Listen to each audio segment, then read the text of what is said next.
Massachusetts Senator Elizabeth Warren should run for the Democratic presidential nomination. She's a passionate champion for the working class, she's an economic expert, and she's got a growing base of support within the party. Warren is America's loudest voice for Wall Street reform. Throughout her career, she has consistently called for strong, common-sense rules to make sure that things like the 2008 financial crisis and bank bailout never happen again.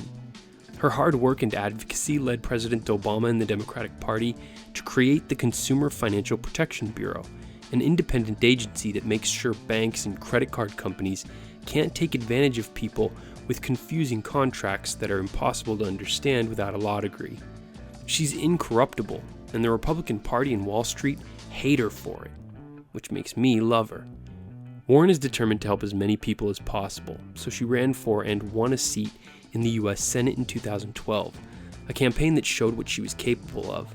An army of volunteers, inspired by her message of economic fairness, went door to door for months to urge their fellow citizens to vote for someone who would stand and fight for them.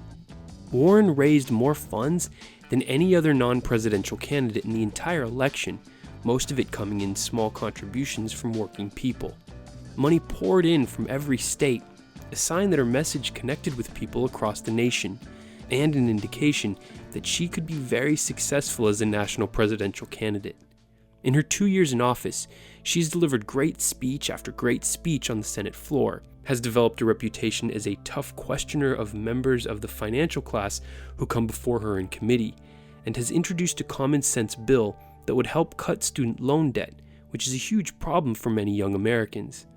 She's also crafted a clear message. Washington, D.C. is rigged. It's rigged against working Americans in favor of the rich and the transnational corporations where the rich invest their money. And she's absolutely right. This chart shows where the income growth has gone during periods of sustained economic growth. The trend is unmistakable. For the last 60 years, the rich have been getting richer while the rest of us lose money. This growing inequality went into hyperdrive when President Bush and the Republicans gained power in 2000 and then crashed the economy in 2008 before leaving the White House. President Obama and the Democrats have done their best to stop the free fall after the worst economic crisis since the Great Depression, and while the economy has stabilized and is growing again, it's not doing nearly enough for the working class of America. And our current crop of politicians in DC won't take on the rich because corporate America and all of its money and its army of lobbyists has rotted Congress to its core. To regain our country, the American people need to send a wave of progressive leaders into office in 2016 to regain power in the Capitol and rewrite the rules of government to reinstall basic fairness to the system. From the backlash against the Wall Street bailout to the Occupy movement, to the historically low approval ratings of this corporate-controlled Congress, it's clear the American people are starving for another straight-shooting, principled leader with integrity and a backbone they can unite behind.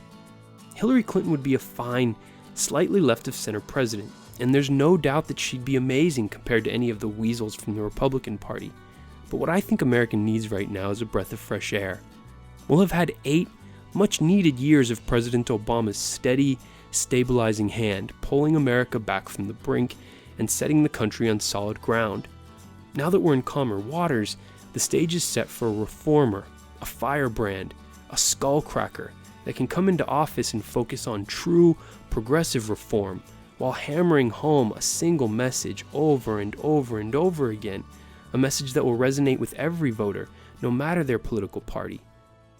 America is rigged by those who make all the money, and it's time we fixed our system. This isn't an endorsement for Senator Warren over Secretary Clinton because there are a lot of unknowns about a Warren candidacy, especially on foreign policy.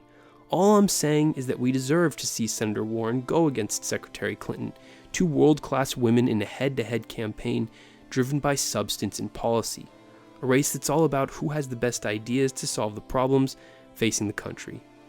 A competitive Democratic primary is the only way we're going to see a real debate on the issues, because the Republican Party is so right-wing now that it simply is not capable of proposing any policies that make much sense. So their general election candidate surely won't be capable of doing that either. Democrats shouldn't worry about a bruising primary, because whoever emerges victorious on the blue side would stand at the head of a united party, as a battle-tested, unstoppable juggernaut, just like Obama was against the hapless John McCain. And after their inevitable victory, President Warren or Clinton would have a real opportunity to enact lasting, comprehensive reform, thanks to the huge Democratic majority they'd help sweep into Congress. Thanks for watching. For TDC, I'm Bryce Plank.